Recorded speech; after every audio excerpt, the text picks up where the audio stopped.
When you have one job, don't open the door.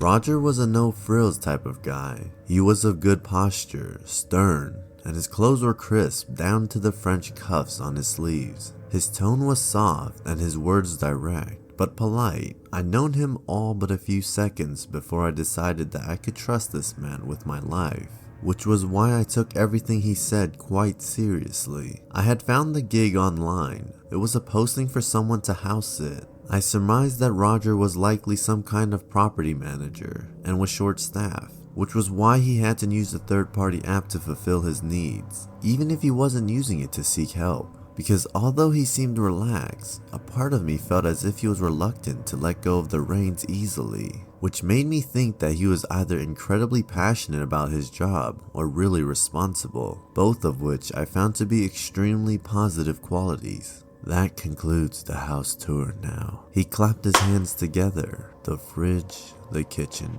and the pantry, the living room, bathrooms, even any of the bedrooms is yours to use. Consume, sleep, relax. It's up to you. But there's one rule that I insist to be followed. Yeah, sure, I nodded. Until I get back, do not open the door. What? I regretted the words the instant they left my lips. No, yeah, okay, yeah. He didn't say another word, only stared at me. No, I get it, I promise. I won't open the door until you get back. I like you, kid, and the algorithm thinks you're fit for the job, which I tend to trust these things. So let's be clear here. Do not open that door. It doesn't matter what happens. Don't let anyone inside. Yeah, of course. No, I get it. Some people like to limit their personal spaces. I once went to a friend's house. It was a model home at first, and my friend's parents never got over the walls. They always complained that all the people that walked in and out of them touched them, seeped their dead skin cells into the walls or something. They even painted over it quite a few times if I remember correctly. But still, they said it wasn't the same, that it wasn't right. So yeah, I completely understand.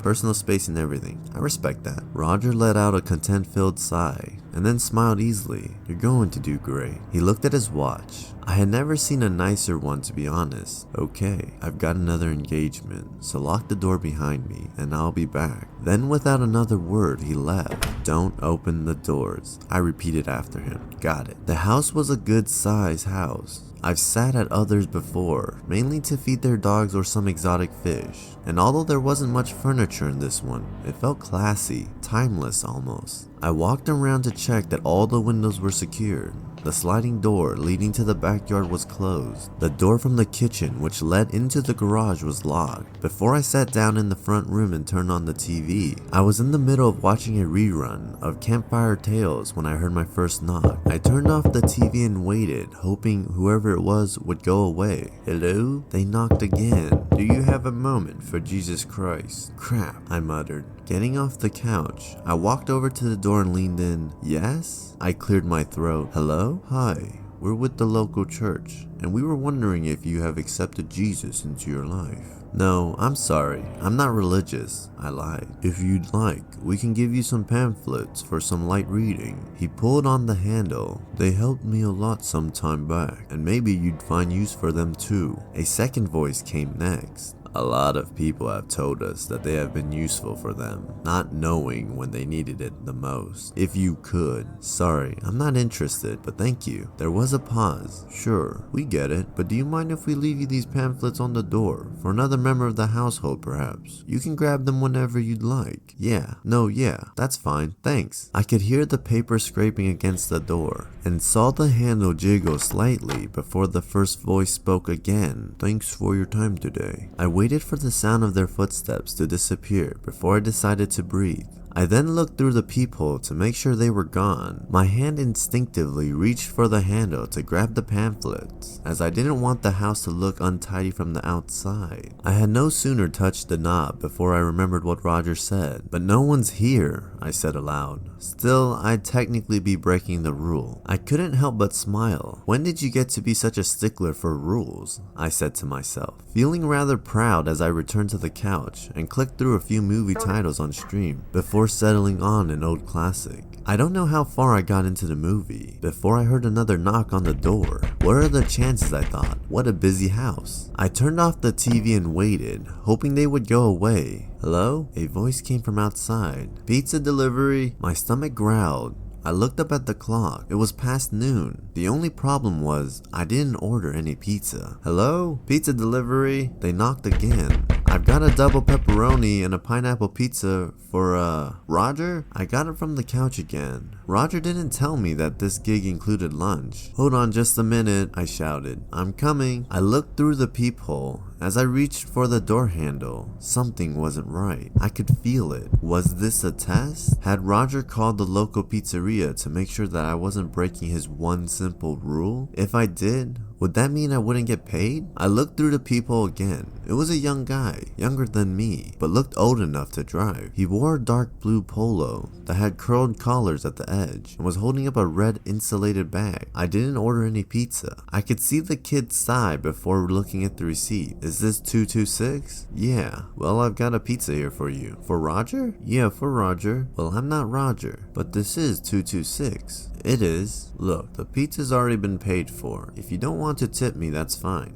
I just have to get my next delivery. He waited. I didn't budge. I'm going to leave it here. He directed toward a half pillar on the porch, shaking his head as he grabbed 2 boxes and set them down before zipping up his delivery pouch. Cheap ass, he muttered. I felt my stomach growl again as I watched him walk away. Now, I failed to mention this earlier, but the peephole oversaw the entire driveway and most of the sidewalk. So when the guy walked out of sight, he was a good house down before I could no longer see him. The thing was, I never saw his delivery vehicle either. I looked at the pizza sitting on the half pillar. A few cheap paper plates were stacked on top, and I could see the packets of Parmesan being warmed up. I took a deep breath in hopes to stave off my urges, but that only made it worse as the smell permeated through the door. It was pizza, alright. I would bet my life on that one. But still, I didn't open the door. Instead, I got back on the couch and turned down the volume on the TV. In fact, I got to about 3 volume before I decided to mute the thing outright and began to watch my movie in complete silence. Some time passes and I ate some burritos I found in the freezer. I was mid-bite into this double stuffed cheese burrito when the sound of 2 kids outside the door could be heard. No, you knock. No, come on, you do it. Hey, it's your ball. Fine. This kid knocked on the door. Hello? He shouted loudly. I'm sorry for disturbing you, but our ball went over your fence. Do you think you could get it for us? I didn't move a muscle. Another knock came. Hello? Maybe they would go away. Hello? He knocked again. We can hear you know. We can hear you chewing. I swallowed my last bite roughly and wiped my hands on my jeans. I leaned into the peephole to see 2 kids, about 7 or 8, standing outside. They had on shorts and t-shirts and looked a little muddy. The other kid's voice rang through as I approached. Come on, please. We just want our ball back. I'm sorry, but I can't help you right now. I'm busy. Could you come back later? Please? The first kid begged. Could you help us? My dad's about to come home soon, and he's going to be so mad if I told him I lost another ball. I looked into the peephole again and saw that the kid looked nervous, scared even. He was wringing his hands. Oh my god, I muttered under my breath. Okay, hold on, let me take a look, I hollered. Then I walked toward the back and glanced around the yard. Sure enough, a bright red ball with a yellow star on it sat in the grass near the fence. I grabbed the handle before debating with myself. It's technically a door, right? Sliding door? I played with the words in my mouth. It's right in the name. It's a sliding door. I chuckled. That's like asking if water's wet. But still, the sound of the kid whirring rang in my ear, and I didn't want him to get into trouble. And I had my hand on the door when I also noticed a football laying on its side nearby. I walked halfway between the sliding door and the front door and shouted, "Which ball is yours?" What? I shouted through the door, "What kind of ball do you have?" There was a pause. "A basketball," the second kid said. I went back to the sliding door and scanned the grass before going back. "Sorry kids, I can't help you out. There's no basketball back there." "No, doofus," the first kid whispered. "It's a soccer ball," he yelled. I shook my head. No soccer balls either. "Please, could you open the door and let us take a look? Maybe you missed it." I'd be lying if I said I didn't think about it. "No, I'm sorry. I can't help you right now. Maybe if you come back later." "No, you don't understand," the first kid cried. "I need that ball. My dad's going to be so mad at me." "Yeah," the second kid chimed in.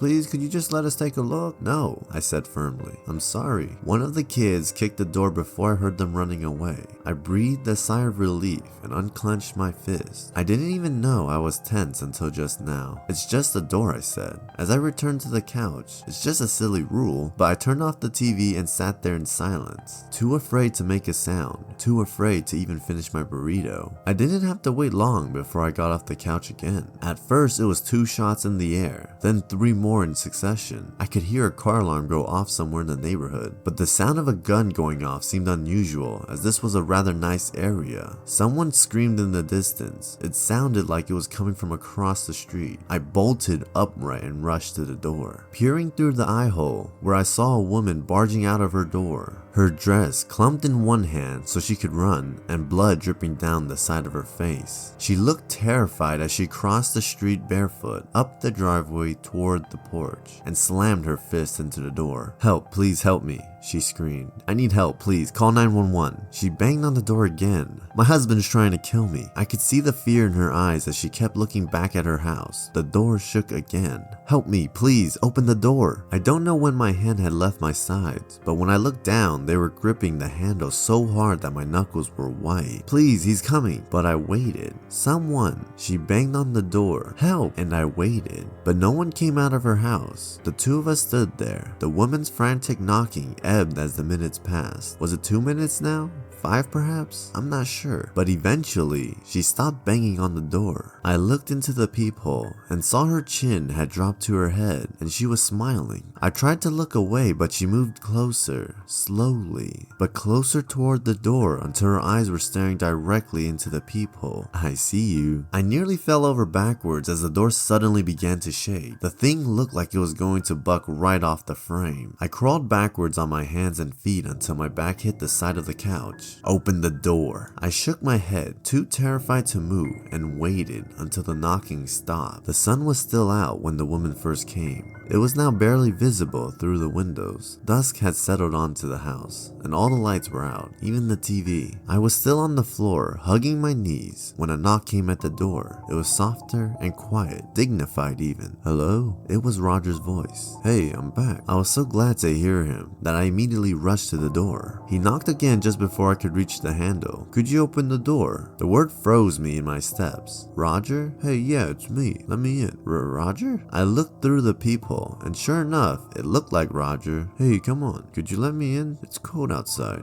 Don't you have the key?" He reached into his pocket and then shook his head. "Nope, I must have left them at the office." Then he looked at me and flashed an award-winning smile. "Hey, you didn't take what I said that seriously, did you?" Before turning around, I noticed the pizza boxes tilted on the half pillar. "Wow, I guess you did," he smirked. "We're definitely going to have to use you again." He picked up the boxes and palmed the door handle. "Now could you please open the door?" I shook my head. "No, you explicitly told me not to open the door." "Yeah," he told me, "and you did a great job. Might have taken it too literally, but I appreciate that sort of thing. But come on. Hey, it's me. Open the door." "Why don't you have the key?" He shrugged. "I don't know. It was busy today. I must have forgotten them." He reached around his pants before pulling out a set from his breast pocket. "Oh look, I thought I had them, but these are the wrong ones." He waited. "Now come on, open the door." I shook my head and backed away. "Open the door." The frame shook. "Look, I'm not playing around anymore. Open the door before I call the cops and have you arrested for trespassing. Your gig's over now.